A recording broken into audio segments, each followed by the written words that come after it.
Well, ladies and gentlemen, welcome into this week's edition of Bullring Breakdown. Like I said on Monday, now we're going to cut these things back to about one episode a week. I can't promise it'll be Wednesday every week. Just going to try to get some different people in here, do some different things, and it might come out on Tuesday, Wednesday, Thursday, sometime in the middle of the week. But uh, just keep in mind that we're going to try to work things through the meetings for the racetrack in the winter and a whole bunch of other stuff. So, interviews will still come weekly, and I do want to remind everybody that the interviews are sponsored by D&L Disposal. They should be your first call for your waste management needs. They offer a regular residential garbage route in Jasper, Truesburg, Woodhull, Addison, and the surrounding areas. Aside from that, they also offer dump trailer service rentals for your bigger needs. They will drop it off at your location.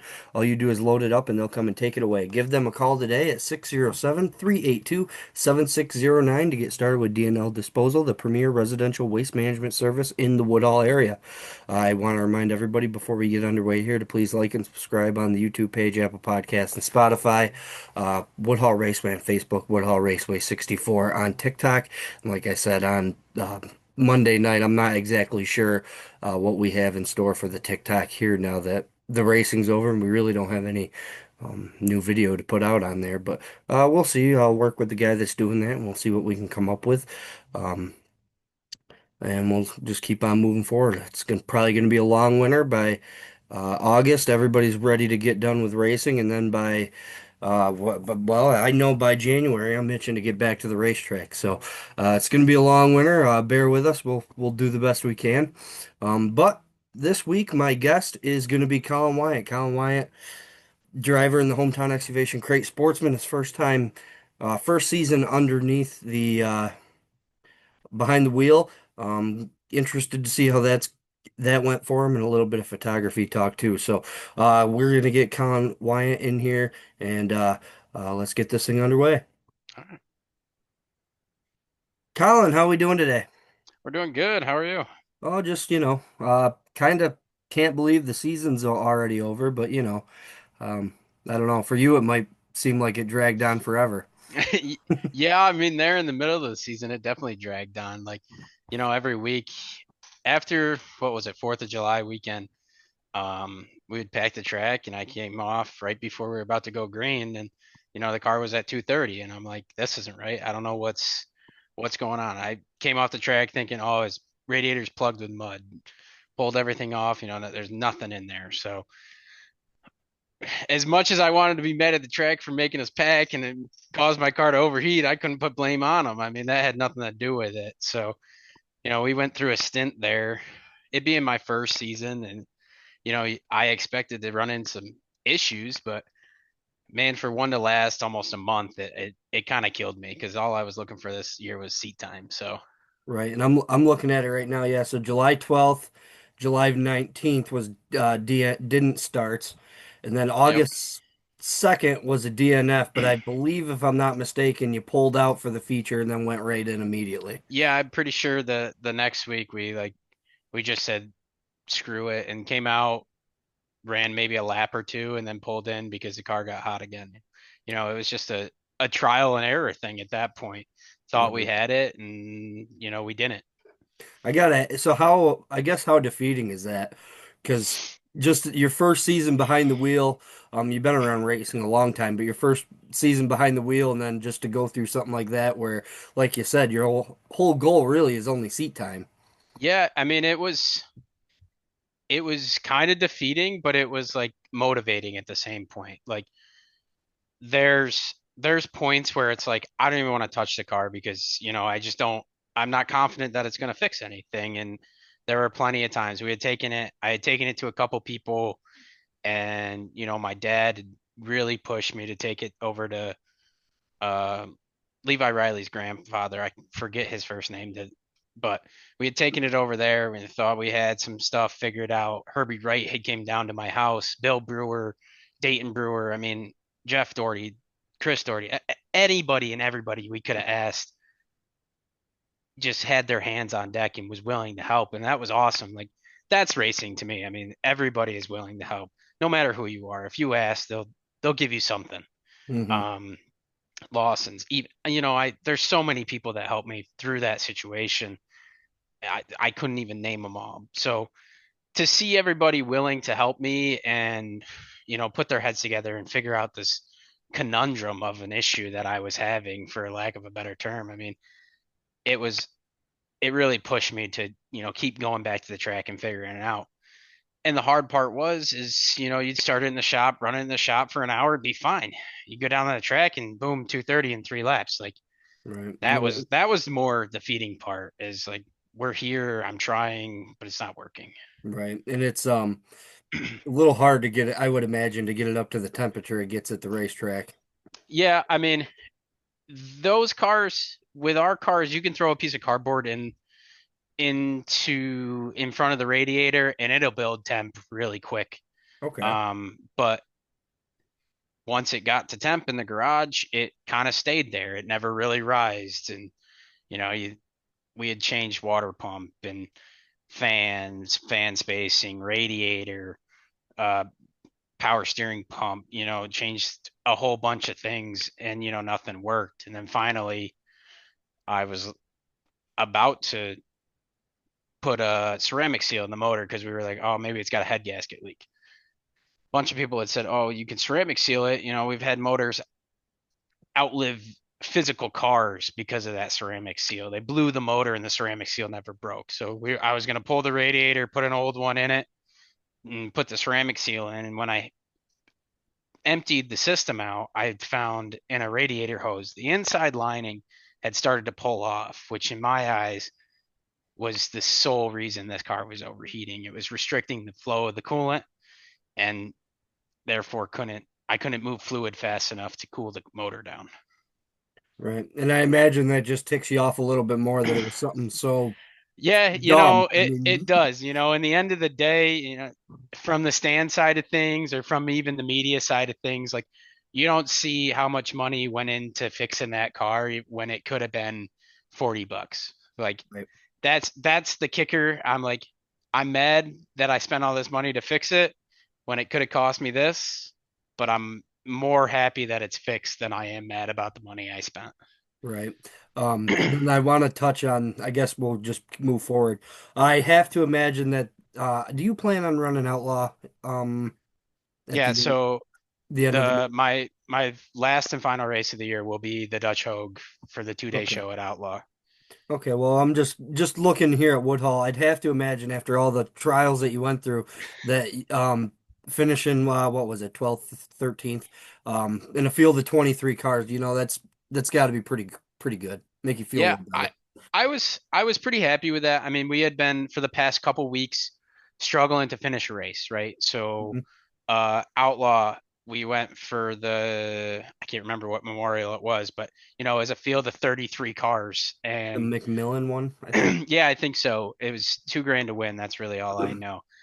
We ended up in a B main, was absolutely horrible in the heat, but ended up in the B main. We're moving, and just got caught up and ran out of talent. Spun somebody out, spun me out.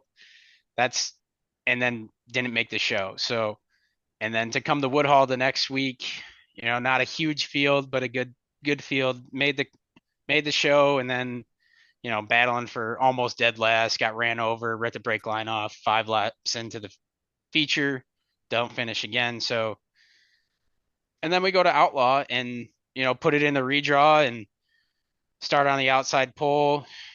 Fell back a little bit, ended up in a 3 wide situation, bent the front end up, and didn't finish that race. And then came to Woodhall. We made the redraw, started 12th, and kind of sat there all night. I mean, I was moving forward before we had that big long yellow. I felt like starting to get a momentum and move forward there, and then we had that yellow, and I've started to learn that I'm quite the rhythm driver. If we get a lot of restarts, I absolutely am terrible. But if we can get laps in, I start to settle back down in the seat and calm down a little bit and kind of can get into my groove.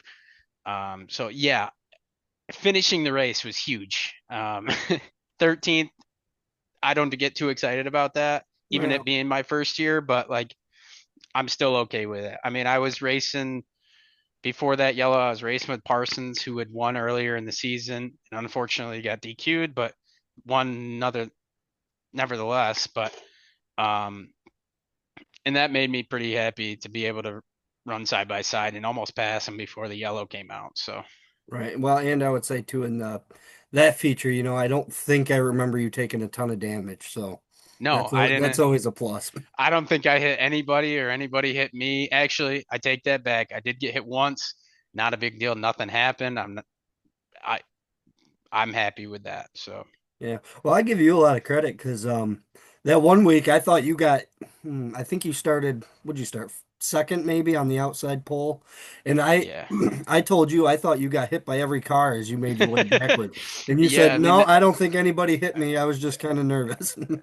yeah, I mean, starting on the front, I don't think I'll ever like starting on the front. I mean, front row is in my eyes, and Dayton will say this every single time, it's the worst place to start.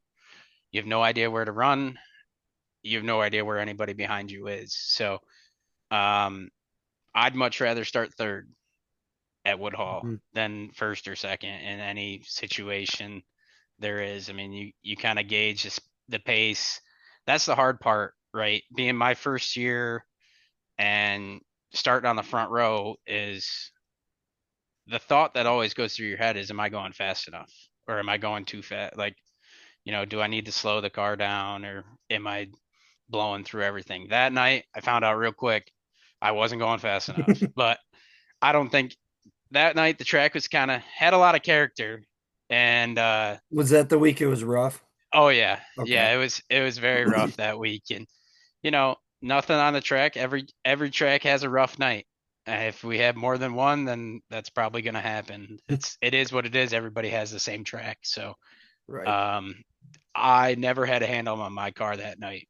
Maybe made two good laps, and that's how I felt that feature. So I wasn't too upset about throwing that one away because I was just terrible that night. I mean, that was simple and all driver right there. Right. Do you ever talk to Dayton about maybe getting more comfortable on restarts, or you just think that'll come with time? I think it'll come with time. Just it all comes with seat time, right? Sure. So with my background being around racing, like I know what it looks like from the outside of the car. And Dayton said it in his, and I'll say it again as I have plenty of hours and laps around any track in iRacing. I know what to do on the starts in my head. Does it happen? Does it translate to my feed or whatever? Maybe not, but it's totally different from iRacing, right? I've been racing those cars on iRacing for years, and I've raced this one for 20 times. So there's a lot to learn, and I think the comfortability will come. I can't believe how fast it feels. Yeah, it's I mean, that was the one thing that I learned, and that was just a hot lap by myself, nobody else out there, and I could have swore I was going 100 miles an hour. yeah, I it's different. I mean, my first time in the car was at Outlaw, flat-footed into the corner, and it really is not what you expect. I mean, the car no, rolls right over and it's plants and there's so much traction that you don't think you have and getting used to the car turning and rotating and rolling over and knowing that edge of all right, if I hit this hole, I'm going to bounce twice and then I'm going to go. Or if I set the car on the top, am I going to absolutely just never turn? That's the big thing that's hard is, you go into the corner and, oh, the car doesn't turn. What do I do now? Do I hit the brakes? Do I turn left even further? Do I hit the gas? Like that's every corner that happens. That's the same thoughts that go through my head. And it's a split second, but every, every one of them rings off in my head. And, that will come. That's the part where it's like, okay, this will come in time. You'll right. catch that push sooner or something like that. Yeah, and I also can't believe just how unnatural it feels. Because usually, the fans that listen and the drivers definitely know, but when you go into the corner, the way it sets is such an unnatural feeling that your Yeah. body goes up and down at the same time, and you feel like you're going to tip it over. And Yeah. I when I did it, I corrected, and then I would go back. I got too nervous, so. Yeah, that was my hardest thing was getting used to letting the car do what the car wants to do Mhm. and not turning instantly back to the right when you set the car because that's what you instinctively want to do. You come from a road car. Well, if I'm going around the corner, the second I get to the center, and I'm going to start steering to the steering back straight. Well, Mhm. that's not what you want to do in those. You either, you got to do what the car wants you to do in those situations. Right. And it's kind of amazing, really, how much they want to do it. You know, Yeah. the car will, and Kyle said it to me. He said, these things almost drive themselves. And I was like, yeah, okay, whatever. But then you're in there and it's just kind of weird how it, like, obviously the driver has a lot of input, but just Yeah. the way that it sets and it wants to go the way that it's supposed to is, I don't know, Yeah, the pretty way those amazing. cars are designed and set up, I mean, they want to turn left. Right. And and then somehow they want to turn left into the corner, and when you come out of the corner they want to keep going to the right. It doesn't make any sense to me, but it's how they work. Like, it somebody with a lot of education figured that out, and it wasn't me. But Well, absolutely. Yeah, that's probably why well, who Bicknell probably has a lot of money because of it, so yeah. um so what made you get in the car? I know you've been around it, you've been a photographer. What made you want to this year you said I'm gonna go buy one of them things? I think it was about time. I had been sick of behind the camera, and I kind of got to a point in my life where I had things that I had room for it, I had money for it, sort of. And I just it was kind of one of those things where I saw a car and I was like, I could build that. And we bought it I bought it last July, during the middle of the season. So I'd had the car for, almost 6, 8 months. It kind of sat in my garage. I'd planned on doing stuff with it, piecemealing parts back together, and in anything, it got procrastinated, or I was struggling to build it because I had to learn a lot. But um, I've always wanted to be in a car. I mean, ever since I was young, when I was in elementary school, I wanted to do go-karts, and we never could because I grew up with three sisters and they were all older than me.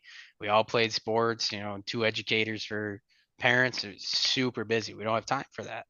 All the maintenance that goes into go-karts and all of that. So I think ever since then I've just been stuck on racing. I played sports in high school, and it just something about racing is totally different. There's never that same rush as being at the track and being out late, and it'll never be sports for me.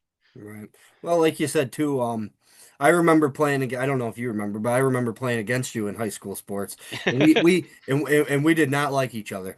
And but then like you said with the racing community, it's funny because you needed all the help in the world and you Yep. had all these guys that were willing to help. So it's more than just competition, you know. You meet all these Yeah. people and that pretty much become your family and your friends.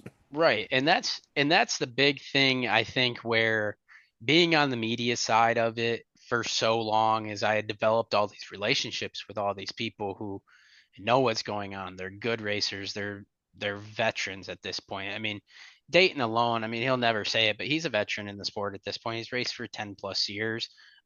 Brady Foltz, Donnie Lawson, all of them. I mean, and then you go to the outlaw side. I mean, Alex Payne, Jeff Doherty, Chris Doherty, um, even the Easlings, and your George Millers and everybody.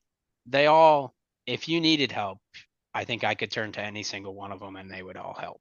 So Right. that's the great part about motorsport versus regular sports, in my eyes. Yeah, I agree with you because even when you break something, you break a part up in the pit area, you got what, probably five, six people coming over Yeah, there asking I you if mean, you need I parts mean, or point point proven. I mean, this week, my brakes had locked up in hot laps, and I knew exactly the second it happened what was wrong, but I didn't have the part to fix it. So I ran over to Lawson's, who have helped me way more than they ever had to, and asked them for, this week it was a bungee cord, like, to put on my brake pedal to make it come back. That was all I needed, and without asking or anything in return, handed it over to me and helped me out that night. So, right. How was that experience? The first time you were on fire. I know it wasn't the big, up in flames like some it people see, was but how was it that wasn't experience? fun, let's say the least. When I got out of the car and I saw where it was, I was not super concerned. Hmm. But Yeah, I've never gotten out of the car that fast, I can tell you that. But Well, so what happened there? Did they just go on the radio and tell you that, or did you know? yeah, yeah, I was about to pull in because I had no power coming out of the corners and the car was like a dog and I could barely move it with the throttle. And I'm like, I'm just gonna go in, something's not right. And I got to the front stretch and they just locked up and I couldn't go anywhere. And then they must have caught on fire. And I'm guessing John Stewart, I think is who it was, had said 23, you're on fire, get out pretty rapidly. Right, And so, you got to undo, take your steering wheel off and everything. So I think I got out in plenty of time. I was unscathed, and Kenny's sitting there facing the track, and and this is where it comes back to it. It's all a community, right? And he's like waving his hands, like what's wrong, like what's going on? Oh, instantly concerned, because mhm, everybody in their cars hears fire, and you instantly get concerned. So right. Well, that's the worst thing, especially at a place like Woodhall, you're all doing it for fun, really, and for something like that, it's, you guys are strapped right in there, yeah, and I mean, you're not getting out. You can get out quick. I mean, it all comes right, off within 30 seconds. You can get out of that car, but it's hectic at that point when you hear you're on fire and you can't see it, you don't know what's happening, you don't know what's on fire at that point. right, I knew it was behind me because I didn't see anything in front of me, but and sure, that's when you can't see it in front of you, the only thing behind you is brakes and a fuel cell. So and a rear end, I guess. But right. Well, good thing it was the brakes and not the yeah, alternative there. yeah, seriously. Yeah, I think it would have been a much bigger issue if it wasn't. But so Right? what? Yeah. So when they put the fire extinguisher to it, does that hurt anything back there, or is it Um no, that didn't hurt anything back there. It kind of just coats all it was is the calipers I right? think still had brake fluid because we had been messing with the brakes. I had bled them all, and I think I had forgot. I'm guessing I had forgot to clean them off with brake cleaner or whatever. So the fluid that was still sitting on either the calipers or the rotors had caught on fire. So it doesn't in the wheels and the hubs. It doesn't really get into anything that's pretty much sealed up. So it didn't affect anything. I just actually took the wheels off today and it's still on there because I haven't washed the car yet. But all that stuff, it made it through the feature and the heat and everything. It's still there. It's nasty stuff, but it does its job. Right. Are you a big fan of washing your car? Um, I don't mind doing it. With my schedule, it's kind of tough though. So like I normally do all my work on the car in the morning. I start normally around 7:30, 8 o'clock, and I have until about, 11 o'clock to do all my work on the car unless I really want to, because I work 12 to 9 at night, and majority of the time I come home at 9 o'clock and I don't want to go out in the garage and work on that thing. I Hmm. will if I have to get it done, but I try not to. I'd rather take my time at night and do whatever I want to do. It's majority iRacing, so got to get my seat time somewhere.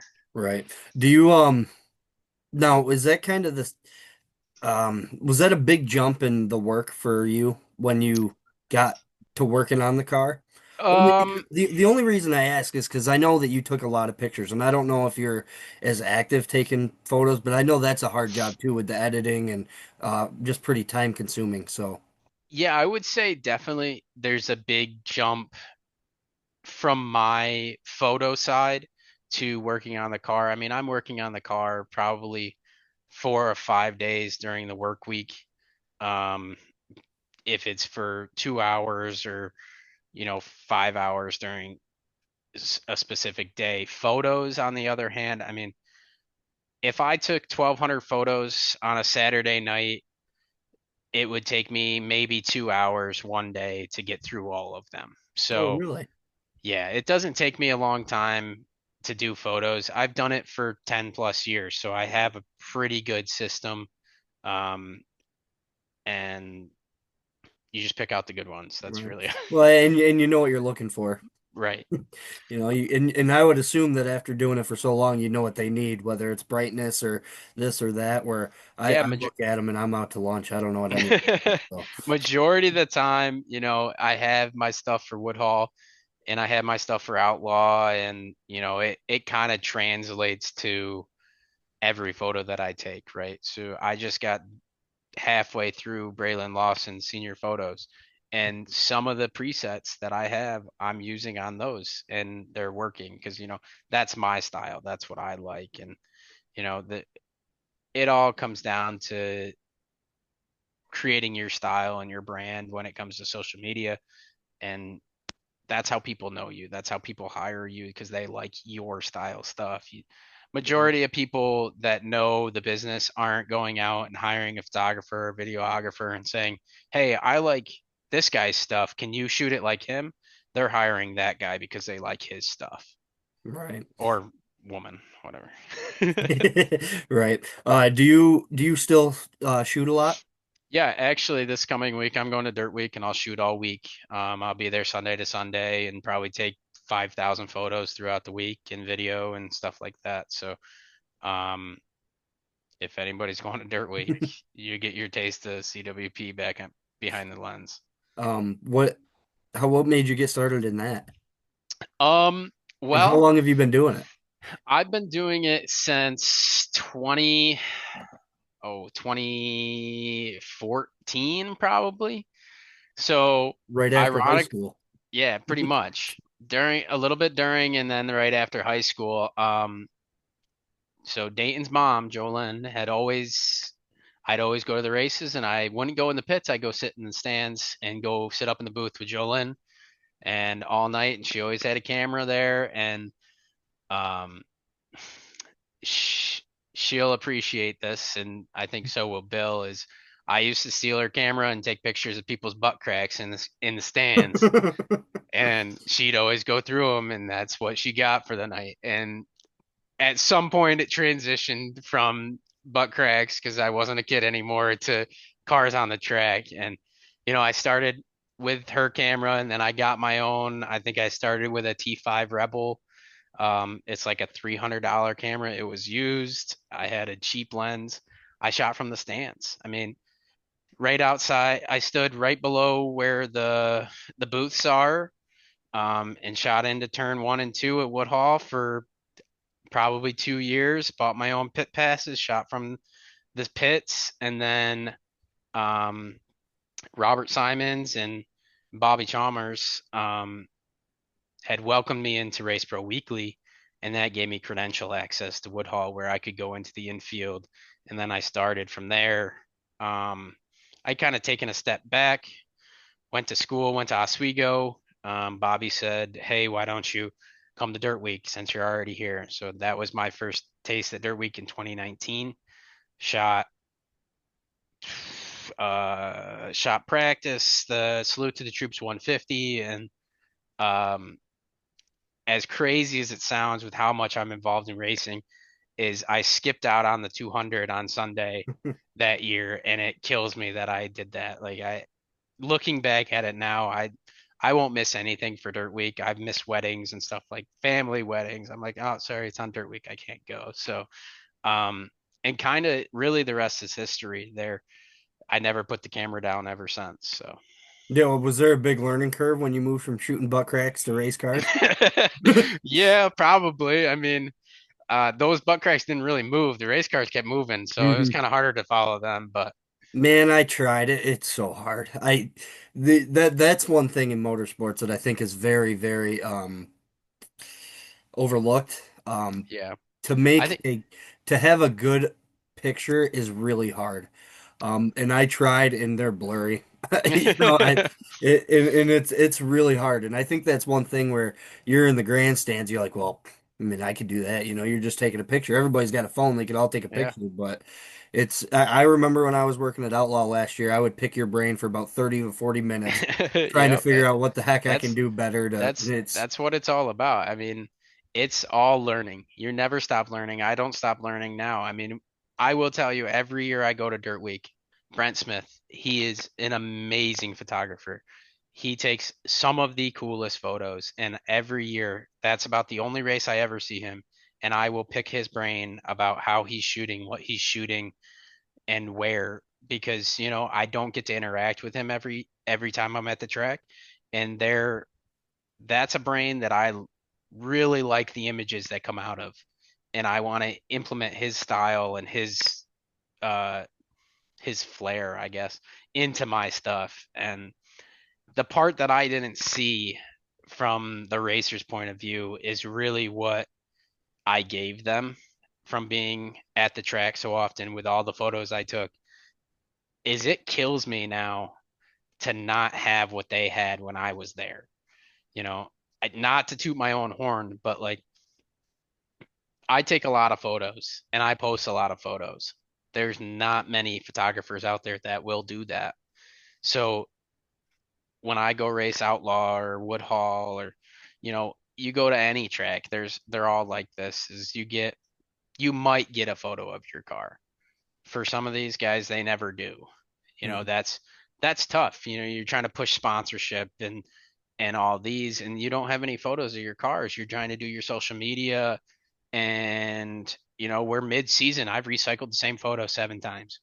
mhm, Like it's a struggle, and some of these guys, they definitely expressed it after I left. AJ being one of them, he's like, "Why don't you just race Woodhall and keep shooting Outlaw?" Like, I'm like, I don't know what's gonna happen. I don't know if I'll have time because that was the original plan, as I was gonna shoot Fridays at Outlaw and then race Saturdays at Woodhall. And looking back at it now, yeah, it seems like a great plan, but those photos would have never gotten done, right. never. And that's just not what I like to do. I don't like to let them sit. If I let them sit, they don't get touched. So, but Yeah. And so how do you, when you go to all these other tracks, what do you call ahead to shoot them a message on Facebook or do, yeah, it how, depends on the track. I mean, unfortunately, before Bobby passed, I would normally text Bobby, and say, "Hey, I want to go here this date. Can you reach out to the track and give me credentials?" And he would. So, like Weedsport, you had to do that through them. Um, I was pretty tight with the guy that used to run the media for Short Track Super Series. So, whenever there was a Short Track Super Series, I just shoot him a text, say, "Hey, throw me on the list. I'm coming to this race." Um, there's all different channels. Dirt Week has to be put in weeks before. Normally, like it's like I think for Woodhall or Outlaw, it's normally like a 24-hour to 48-hour grace period to get it approved. But it's definitely underappreciated, right? So there's always the threat where tracks don't want to sell. They don't want you to sell, and that's where it gets into a gray area because you have customers and they all buy from you at other tracks. So now you're at this track, why can't I? It's a mhm, gray area, and it's hard to navigate. But the best thing a track can do is have more photographers at their track, more videographers, the more publicity that you can put out. Um, yeah. Well, I could tell you it makes my job a lot easier.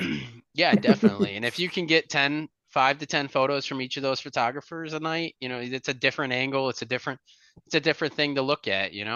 And trying to make posters and everything like that, you're reusing the same angle, everything looks the same. So, Hmm. and one of my pet peeves, and I've done it this year just out of pure I had to, is like a race day post, right?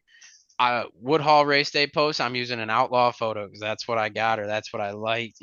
Hmm. I would love to use a Woodhall photo on every single Woodhall race day post that I make.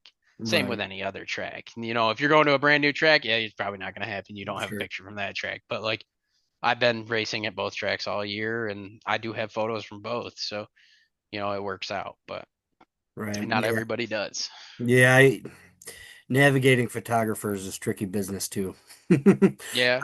And I always try. I know you'll vouch for. I've always tried to ask for permission before I use pictures, but sometimes I've used them without. And that's only because I never heard back or for whatever reason. But I always try, and Yeah. it's hard because it's their work. So, Right. I'm but a firm believer in, either pay or ask for permission. Like if I see somebody, there's not much that I do about it. I used to kind of throw a fit about it, but now I'm like whatever it is what it is.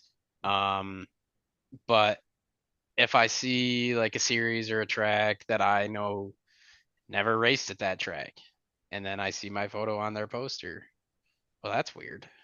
They don't have access to that. That happened a couple years ago, and I was like, they tried to say, oh, we have rights to that. That was our race, and it wasn't. They checked it. I checked the calendar, and they never raced there, so it was never a series race. I'm like, whatever.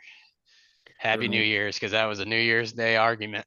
I'm like, that's not worth it. So, but right. Well, it's a tricky world. I mean, it people is. those photographers don't do it for free. I Right, could tell you that everybody there's trying to make a dime because they have to. I mean, those cameras, my cameras are worth more than some of those race cars that go around that track. Like, they're right. not cheap. Yeah, absolutely And not.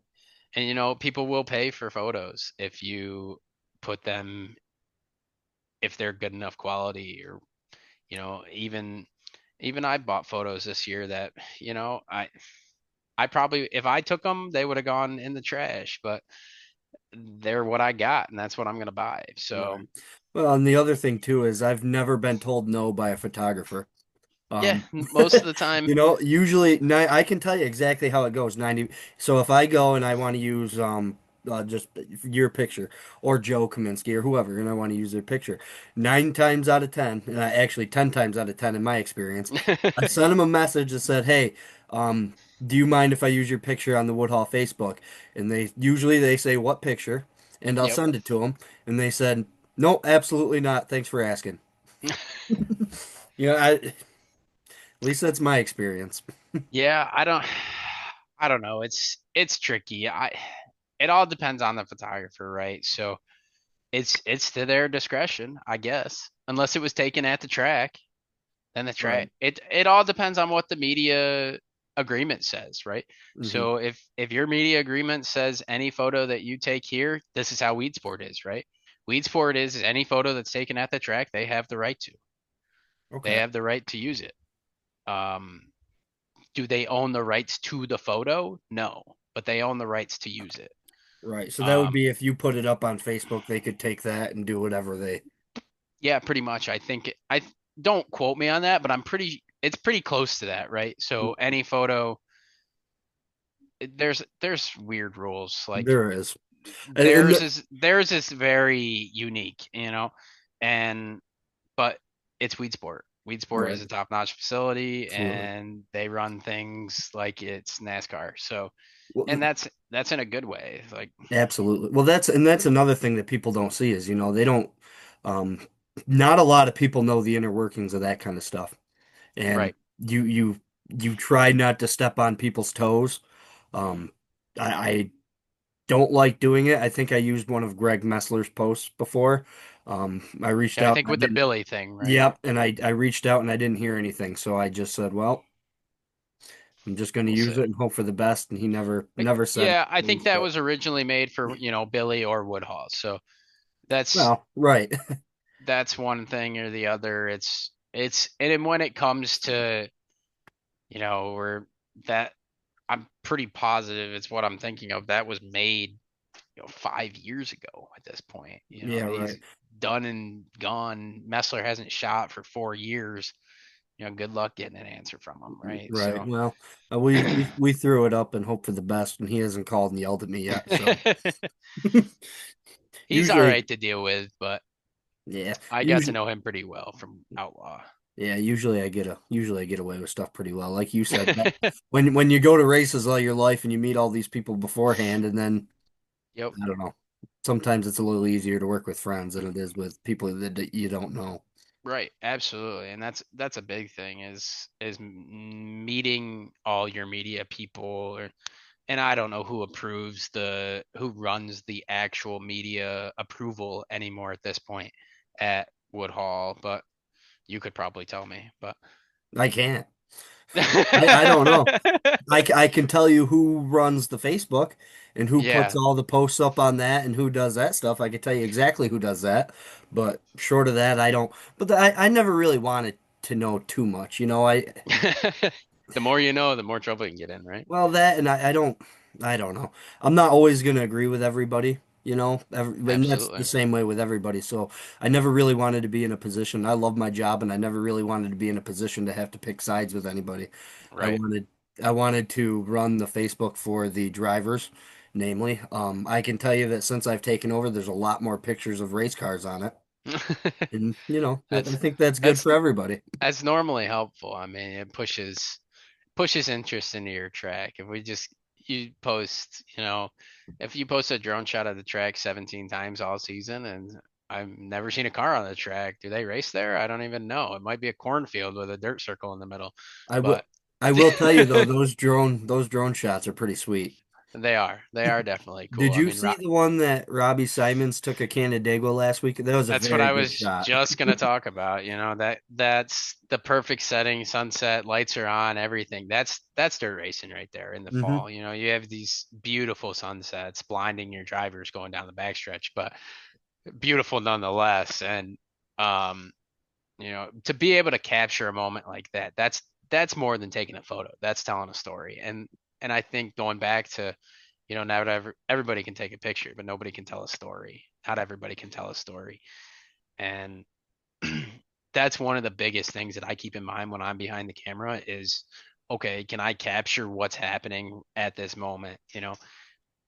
There's nothing compared before I got in the car, I will say, to being as excited to getting the shot when, say, Alex Payne parks on Doherty's nose for the lead on the last lap. That shot was killer. I mean, there's nothing like getting that. It tells such a story. And if you get the lap counter in there too, where it says 29, you got one to go, and all these little things that you don't notice in the photo, but every photographer that can tell that story through one photo, you know exactly what's happening right there. So it's an art It to is, say the least. absolutely. And I give you guys all a bunch of credit. Do you ever get worried when you were down there about, because you guys Um, got to get close. yeah, no, I thankfully I wasn't down there for anything crazy. Like I wasn't there the night art um passed and did donuts in the infield, thankfully, and but there's been close calls. I mean, take Will Nelly. He's got a pretty famous video of him running out of the way of a car, sliding through the infield. But I've never really had those close calls. I don't. I mean, you catch me at Dirt Week this week, I'll be standing on top of the Jersey barriers with my hand hanging out over top of the track. Like I've leaned against the Jersey barriers with my face against the Jersey barriers 3 feet from the left front tire at Weedsport. Like none of that stuff really ever bothered me. Um, you just need to know where to stand, really. I Right. mean, you know where the cars are going to go for the most part. They do weird things sometimes, but Well, especially you, when you're going up there, up there, they're the best of the best, they're not, yeah, well, sometimes, well, but but they're yeah, supposed they to be. are when you're going to those races. Yeah, they're the best of the best at Dirt Week in the big blocks and the small blocks and even the crate guys. I mean, they're all good drivers. Like they all have talent. They're all there for a reason, and it's not just money. Part of it's money, but they're all there for a reason in the end of the day. Right. But go ahead. What are your plans for next year? Kind of do the same thing or? Yeah, I'm gonna build a Bicknell for next year, not a brand new car. I'm actually gonna get a Kyle Leach's old 15 that he ran not this year but last year. Mhm. We're gonna switch over to Bicknell from the TO, just easier to get bumpers and stuff because I've been a bunch of those and now I don't have any. So um, I think that'll be a step in the right direction. Be a little easier to set up and all that. But I think as of right now, probably end up doing the same thing. Saturday nights at Woodhall. Maybe I'll run points. We'll see what happens, I guess. I know there's a wedding in there sometime that I probably should go to. So um, I don't know if I'll make every night at Woodhall. But we'll start our season at Outlaw next year again for practice, and then probably the season opener for I don't even know what that's called. Lucas Oil Nationals, and then work our way back to Woodhull. It's 15 minutes down the road. It's hard not to go to. Yeah, well, that's not everybody does it though. Right. Um, do you I don't know. Do you I had something and I completely just completely forgot. What do you do in your day-to-day life? My day-to-day life, I like job and stuff like that. Yeah. So I I live in Addison. I work for Spectrum as a it's Oh. my technical job title is field technician. Mhm. So when your internet stops working and stuff like that, your TV stopped working, or like a few weeks ago when I had to go to your mom's house and fix her internet, that's what I do. I So will tell you, I have never had they have the worst. I don't know what it is about that place, but the internet is just absolutely terrible. Um, well, it might be the wiring. I'm not sure, but well, I have yelled at your poor employees more times than I care to admit because I don't. Well, because so the way it was, and you've been there, so the way is that it runs across the porch and because that's where the oh yeah, computer was back when you had to have it in the computer. Well, what I gotcha. wanted to do was run it straight from the pole right through and put a little shelf in the corner there. So it's just straight through there and it doesn't go down and around all that stuff that it does. Well, you know. There might be a reason for that. I can't remember your house exactly or that house exactly. Um, it does have to be bonded to your electric at some point, so it might have had to go into the basement Hmm. to hit the electrical. So I'm not sure on that, but No, or it hits it in the corner. But oh, then yeah. they Well, really no, I don't know. because the way it was is back when they put it in originally, that's before you had Wi-Fi. So Oh, okay. you would run it to a home computer, and that's where they had the home computer set up when I was a kid. And Gotcha. that was back way before anybody had Wi-Fi. So you would just run it right to there, and that's where it went. Well, that's not really the most efficient way to do it anymore. Right. Yeah, it definitely wouldn't take much to change it. So Yeah, it is what it is. I guess since you've been there, it's been working pretty good. So. that's good. That's what I Well, like to hear. I guess you could take all the credit for that one. Yeah. It wasn't just me there, but yeah, I'll take the credit. Yeah. I remember what I was going to tell you. I have to miss a week of what I don't know if I haven't told Nikki or Terry this yet, so I hope it doesn't get me in too much trouble. But I have to miss 1 week next year too, so don't feel too bad. Not allowed. Well, I hope it is. One of my good friends is getting married, and I've skipped a lot of weddings and a lot of other stuff to do it, and Yep. I haven't. The only time I've taken a week off in 3 years is the birth of my daughter. And I'm Well, telling you that's right now, if she seems like wasn't a born on valid a reason. Saturday, if she wasn't born on a Saturday, I would have You been would have been there. at the track. Yep. Well, So should have been right at the track having the birth. That's what you should have been doing. That's, yeah, we could take we could they open up got one of the EMTs there. It's fine. well, somebody did say that we could take one of those booths that we got up there and have it be a birthing suite.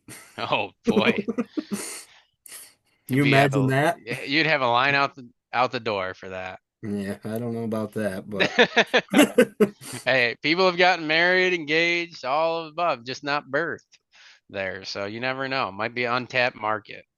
well, I don't know. I think maybe if you count the parking lot, I bet somebody's been birthed there before. Ah, that's probably true. If you really want to get into it, I bet you there have. Probably nobody will admit to it, but No, I don't. That'd be quite the wild story. Where were you born? Oh, Woodhull Raceway in the parking lot. in the parking lot. Well, I'm sure there's crazier. Yeah, I can imagine. And There's at least at Woodhall, if you're leaving there and the baby's coming now, you might actually be better off doing it because you're probably just going to have it in the car somewhere. Because it's yeah, that's possible. I mean, you got 35 minutes to the yeah, Hornell and probably about the same to the Corning. So, right. yeah, just call the ambulance. There's one on site. Well, yeah, it just can't take you anywhere. That's Well, no, okay. actually now the one from Woodhall can. I always forget that they have that now. The the ambulance that's on site can take you somewhere. No, but they have so the what is The Woodhall Steuben ambulance. County Transport, like the MTS, Gotcha. they've got one of them at Woodhall now that Terry Pierce's daughter, I think, runs, Oh, and okay. they're available till like 11 o'clock at night on Saturday specifically for the racetrack. Nice. And as you know, living in the area, there's not really too many Yeah. times that they get called out. So, No. so you Well, know, that's good. that's a safety bonus, you know. Yeah, it's definitely, you never really want to have to use them, but it's always great that it's there. Safety goes, I think, it's overlooked, Absolutely. for as much damage as our cars can do to our own bodies and, all the things that happen in the stands and in the pits, having EMTs and a transporter on call like that is so important, but it also Right. often never gets thought about because you never want to use it. Right. Well, that's what I said when I watched that Stuart Friesen wreck. You know, Hmm. I go, What would we do?" You know, and that's not a Woodhall thing. I think that's 95% of racetracks. You Yeah, know, something like that happens. You're like, what would we do? You know, like yeah. how I do think we? I think they ended up calling the fire department. Well, that would Um, probably be what I would think most people would do. Because I, yeah, because they ended up cutting them out with jaws of life. mhm. So you're either cutting them out with jaws of life, or you're getting somebody sawzall out of the pits and cutting the car apart in that situation. Um, how they got them out, I have no idea, but it wasn't fun. I No, can tell I you that. I've yeah. seen, AJ Petrobowski Sr.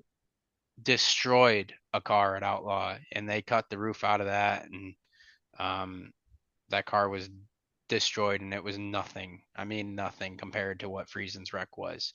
Um, Well, that was a if couple you, of them. You know, he yeah, because he came down on the guardrail. That was a yeah, good shot, and then he got hit a couple of times. You know, that was just yeah. you know. And it didn't take long for Bicknell and then the other manufacturer other car makers, let's go with that word, um, to make changes to the chassis to make them safer. You're reinforcing these parts, and you know I've heard rumors of guys switching to, Bicknell offers a soft tail and a hard tail, switching back over to the hard tail and back from a version 2 floor to a solid floor to, you know, build up their safety. They can give up the little performance that those things gave them to be safer. I mean, all of these guys that I've heard switching back to that are new dads. So, you know, they take a look at what happened to Friesen and, probably the effects it'll have on his career the rest of his life. And those guys all don't want that to happen. So we're doing fine with what we got, and, safety's first, right?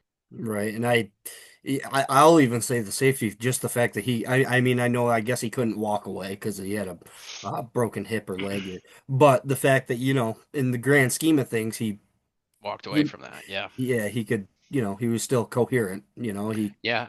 I mean, if you had done that 10 years ago, I wouldn't say we'd be having this conversation today. We'd be talking about something way worse. But, right. with Well, the well, with the way, then it go would ahead. be a bad note, so we probably wouldn't talk about Yeah, right.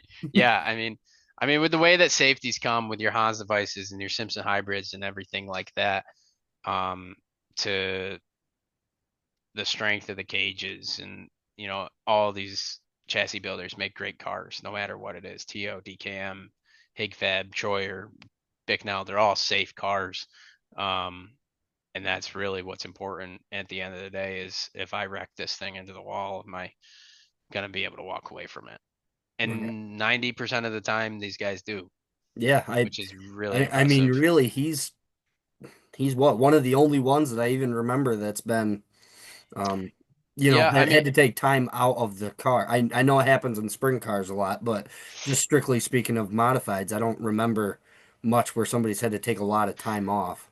no, I mean, the only massive wreck that I can think of in the past couple years was Maresca at Honda. I mean, I don't think ever turned for turn three and just went straight into the wall, probably at 130 or whatever, however fast they go there. I mean, that's a big track. That's a fast track. He was flying. And that junked that car. It was a huge wreck. And I think he raced the feature that night in a different car. So, I mean, Was that that for the tells you. 200? I want to say yes, but I don't quote think me on I that. think I might have been there. And he drove right through the right through that guardrail. Is there a guardrail right there? Yes, yeah, yep, Okay. Yeah, I think I yeah. was there that weekend. That was a bad wreck, and Yes. he definitely kept racing at least the rest of the season the Hmm. next week. So, um, I mean, there's been plenty of bad wrecks where guys just they just walk away. I mean, look at that one in Bridgeport. I don't know, somewhere in PA. With all the modifieds, all those guys with the Ringo's Rocket and Shepard and Williamson, Mahaney. I mean, those cars were all destroyed, and every Hmm. single one of those drivers walked away from Right. Do you ever think about getting anything other than a modified? that. No, No. that's about my simplest answer is no. And what I told everybody is I don't know anything about anything else. Because Austin will tell you, he's told me all the whole time I've been doing this is, get a late model, get a late model, get a I'm late sure model. he I'm like, has. I don't know a thing about them. I know they got 5 shocks and that's weird, and that's all I know. So, um, no, I knew the most about modifieds. I'd been around modifieds the most. Um, did I know everything? No. Does anybody know everything? No. Um, but I knew the most, and that was what was important. And that's what I wanted to race. It's what I've wanted to race since I think Dayton raced in '06 Bicknell in the crate class 10 years ago. And I'm like, I want to do that. You're doing it. So yeah, I've always wanted to race modifieds. That's what all my majority of my friends race. So Right. Uh, and is that what you guys do on iRacing? For the yeah, most part, modifieds? yeah. Back when COVID hit, there weren't modifieds on. We started in late models doing the Woodhall limited late model. Well, started in street stocks actually. When Woodhall had their street stock uh, races, and then we switched to late models, and we raced late models for a long time. And then they released modifieds, and we've never turned back since. It's been modifieds every night, 358s at any track and every track, other than Port Royal. Why Not is good that? there, so we don't go there. Why is that? I just can't run there. I don't know. It's top dominant, and I bang it off the wall and roll the car. So It's hard. That's another thing, and I don't know. It's different, but I would say it's almost it's hard to iRacing's hard. I so when I before I drove Kyle's Sportsman, yep. I the night before I went to his house and I was in his sim and I didn't roll it, I didn't flip it, but boy did we have to reset a lot because my what's it say there, damage to the rear end or Yeah. Oh, yeah, the damage on it. Should turn that off for you. Then well you'll no never have that to I think that reset would defeat the purpose of learning. it. Yeah, we do a lot of no damage races because we junk a lot of stuff. But um, yeah, it's taken a long time to get to where we are.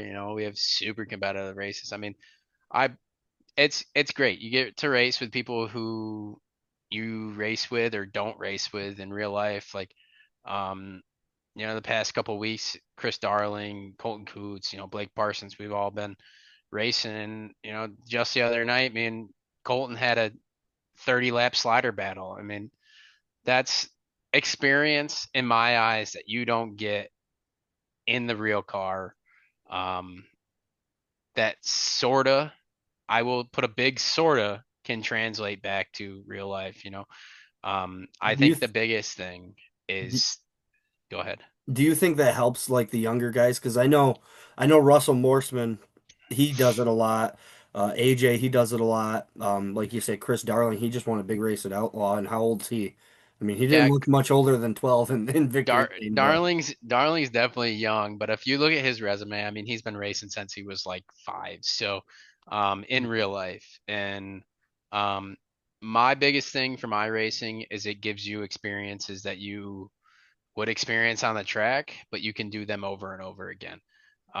So like knowing how close you need to be to slide or how close you can get to the car. Some of those things do translate, um, but other things don't. Like the cars don't handle exactly the same, and you probably found that out. Um, yeah. you can't drive the cars like you can in iRacing. They're totally different in that aspect, but um, side by side battles and stuff like that, where you can kind of get used to somebody being next to you and knowing what to do when that happens. That was always my this is what you can take from iRacing is the situational. This is what I should do in this situation, rather than learn it the hard way and wreck your car in real life. Right. Well, boy, an hour kind of flew by here, Colin. Yeah, But it did, didn't it? I'm gonna ask you one more question before I let you get out of here. How'd you get your number? Uh, Maybe two off 23, of that. 23 has been my number since I was probably 5. It's LeBron James, as cliche as it sounds, not Jordan. Everybody says Jordan. I'm too young, ironically, for Jordan.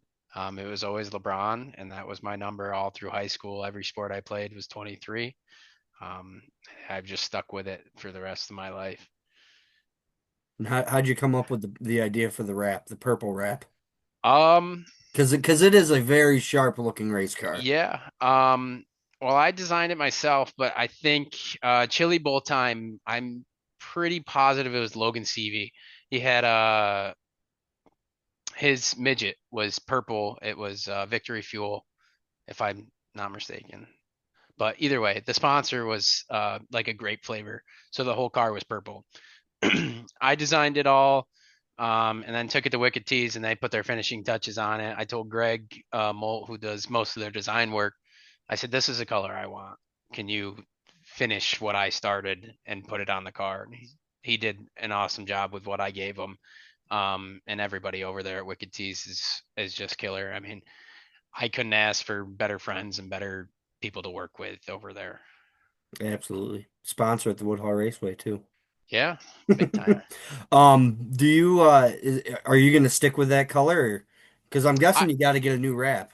If you're getting Yeah, a new I'm gonna car, I'm gonna have to get a new body and a new wrap. Yeah, I think I've worked out some. I've already been working on a new wrap for next year. It's a little early, things can change, but I think we're gonna splash in some, gold or something in there to liven it up a little bit. It's kind of, I wouldn't say bland, but I think it could have more pizzazz to it. So, right. Well, I'll tell you one thing. That's not a bad way to buy merchandise because I can tell you a little story here. So I've got race shirts for everybody in my closet. mhm. And I grew up, as I'm sure you know, with Austin Allen. Me and Austin been good friends for a long time. Well, that guy, he changes his car color every year. So I've Yep, got a pink shirt, a purple shirt, a blue and red shirt. yeah, So that might be a yeah. good way to get merchandise sold too.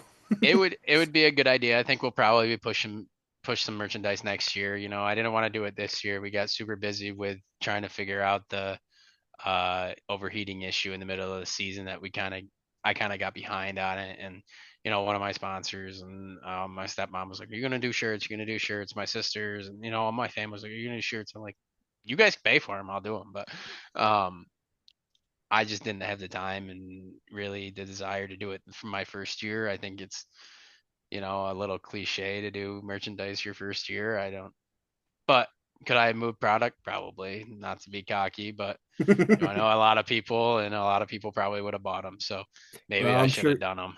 I'm sure you're in the same boat I have, is that we bought a million shirts off everybody else. So now Yeah. now it's time for them to buy a Collin Wyant shirt. Yeah, I did my push a couple years ago with the CWP shirts, and I made pretty good off of that, and there's quite a bit of them out there. I see them every once in a while, just randomly walking around. It's kind of cool because there weren't that many. There were probably 100 that sold, and I have one of them, and all the other 100 are out there somewhere. But I'll tell you um, one thing, I love when the smaller budget teams get race shirts because I love going places and seeing them. I went to Weedsport and I saw a Brian Doolittle t-shirt, and hey, you don't see those often. I said, "Yep, that's a guy that goes to Woodhall right there." And That's but that's neat. That's the cool part about shirts and apparel and everything like that is like you can tell, where these people are from, not in a creepy way, but like you can say, hey, that's probably a local at my track that I announce at or that I mhm. race at. Like they have some point went to that track. which is great because, these people, everybody needs to get to new tracks. I think track owners need to get to new tracks and, not just watch the races, but watch what they do at the track. Watch what happens during the track prep when they do all their stuff. Everybody has what works for them, but no track's perfect. I mean, Well, you're not gonna find a track that's perfect. right. And I always thought that if you went to, if you went over to Outlaw and they did something just a little bit that you think, hey, we could do that and we could make that better, that, there's just different things that you could pick up from everywhere and, just Yeah, little things. I mean, you're probably not going to go there and learn something brand new, but just little ideas. just something that they're doing that works, that you think works, like to get either fans engaged, or it's working with track prep, or it's working with lineup, stuff like that. I mean, Hmm. bringing lineup to my race pass is huge. I mean, not every track does that. And, I'd like to get on my race pass, see where Land of Legends is in the show, where Fonda is in the show, where Accord is in the show. Accord doesn't use race pass, so I got to go to a different app. But, that's a different story. But using all those apps is great. And, I take it from my media side of the view, from the track side of the view. I can look and see, hey, they started their show at 6 o'clock and they're on their third heat or their third heat, and we're on our first feature. We're doing pretty good tonight. Hmm. Or, like that's how I gauge it. And I think there's tools that people don't realize they can use them as those tools to make the track better. Well, and those apps make my job a lot easier. And whoever was the poor soul that had to go run lineups. Before. I don't know who that was, but whoever had to go from the pit Back in the stack day, it over, used to be Kim Simons, is what I remember, is going back and forth. You'd always see her when we were younger. She'd run from the pit booth to the grandstand side and, all up Yeah. and down that hill. You would think somebody said, grade this stinking hill, but I'm sick of walking it. But that never happened. Yeah, that would have been in my days sitting in front of Brandon Brewer with my dad. Yeah, that's a long time ago. I mean, I think everybody that used to be there did it at some point, but it was a lot easier. It's definitely a lot easier. And not being at a track, knowing what's going on through an app like that is huge. I mean, you can look at pretty much any track in America and say, oh, Collin Wyant's winning this race, or Joe Cook's winning that race. Joe No, Cook's in third. you wouldn't see that. Joe Cook just got lapped. Collin Yeah, did too. Like, that might be more the right speed there. Well, Colin, I've kept you long enough. I think we went over an hour. This might be one of the longest ones I've done, but um, oh, just probably. why don't you just tell us about some people that help you out? Um, give them a Yeah. shout out before I let you out of here. I gotta put a huge shout out to Brennan Thurber, Hunt Real Estate. I mean, he came right on board the second I asked him. He didn't even bat an eye. I mean, that's all I could ask from any sponsors. Undying support. Johnny and June's and Garcia's Barbershop out in Hornell, and then CWP for footing the bill every week, and I got and Big K Seal Coating. Those guys had helped me. I'd had my car down at their shop for a couple weeks, trying to figure out a brake issue early in the year, and just like it back to helping everybody. It's great. Lawson's Racing for everything they did over the off season during the season. JDR Performance for my shocks, and Wicked Tees for helping me out with the wrap. And Bill Brewer, my dad, and Dayton, and anybody that helps me at the track every week. So I gotta really appreciate just everybody that helps. I do. It takes a village, right? Yeah, definitely does. All right. Well, we're gonna have to do this again because like I said, we kind of flew through this hour and it went by fast. So, Yeah, it um, definitely did. and I have to thank you, Colin. So for those of you that don't know, I am pretty much new to this whole making flyers and posters and all this stuff. So every time I make one, and I always send it to Colin to get a little bit of criticism and just see what I could do better. So I thank you for that and always being available for me too. Yeah, absolutely. I don't mind doing it at all. I mean, all it tells me is you want to get better, and that's all I want to see. And I want every track to succeed and be successful. And I think it starts with the media. That's huge. If people don't know about your track, they're not going to come to it. So that's where it starts. Absolutely. And I think we're on the right track. We're just slow build, you know. Yeah, absolutely. Rome wasn't built in a day. Right. All right, Colin. Well, hey, thank you. I appreciate you making time for me here tonight. I'm glad your work schedule worked out so Yeah, we could get yeah, this I thing know we got done. lucky. All right. Hey, you have a good rest of your night. You as well. Thank you. Thank you. So once again, I do want to thank DNL Disposal, the sponsor for the interviews on Bullring Breakdown. This should be your first call for your waste management needs. They offer a regular residential garbage route in Jasper, Troopsburg, Woodhall, Addison, and the surrounding areas. Aside from that, they also offer dump trailer service rentals for your bigger needs. They'll drop it off at your location. All you have to do is load it up and they will come and take it away. Give them a call today at 607-382-7609 to get started with DNL Disposal, the premier residential waste management service in the Woodhall area. I do want to thank everybody for listening this week. Great conversation with Colin. I can't thank him enough for joining me. I want to remind everybody, please like and subscribe on the YouTube page, Apple Podcast, Spotify, wherever you listen to your podcast. Follow us on Woodhall Raceway on Facebook and Woodhall Raceway 64 on TikTok. Follow along on the Facebook page for upcoming information on the banquet that should be coming out very soon. So stay tuned for that. And until next week, I hope you all have a great week.